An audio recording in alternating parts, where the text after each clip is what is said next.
అందరికీ నమస్కారం అండి ఫ్రెండ్స్. ఇప్పుడే అందిన వార్త. ఏపీలో ఉద్యోగులకు గుడ్ న్యూస్ చెప్పిన ప్రభుత్వం అంటూ ఇప్పుడిప్పుడే మనకు ఒక బ్రేకింగ్ న్యూస్ అప్డేట్ అయితే రావడం జరిగిందండి ఉద్యోగులకు సంబంధించి.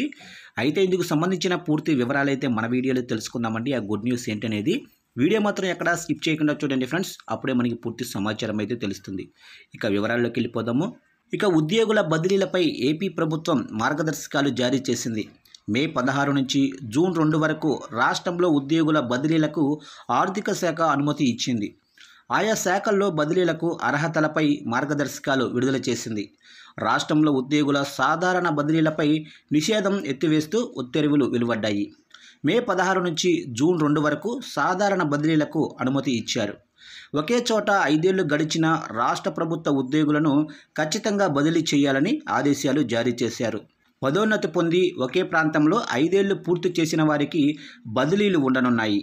5 ఏళ్లలోపు ఉన్న ఉద్యోగులకు వ్యక్తిగత విన్నపం మేరకు బదిలీలు ఉంటాయి. ఇక వచ్చే ఏడాది మే 31 లోపు పదవీ విరమణ చేసే ఉద్యోగులకు బదిలీల నుంచి మినహాయింపు ఇచ్చారు.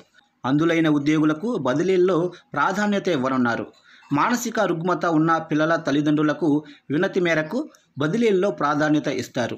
ఇక ట్రైబల్ ఏరియాలలో 2 ఏళ్ల కంటే ఎక్కువ కాలం పనిచేసిన ఉద్యోగులకు బదిలీల్లో ప్రాధాన్యత ఇవ్వనున్నారు. ఇక మెడికల్ గ్రౌండ్లో భాగంగా బదిలీల్లో వినతి మేరకు ట్రాన్స్ఫర్లు ఉంటాయి.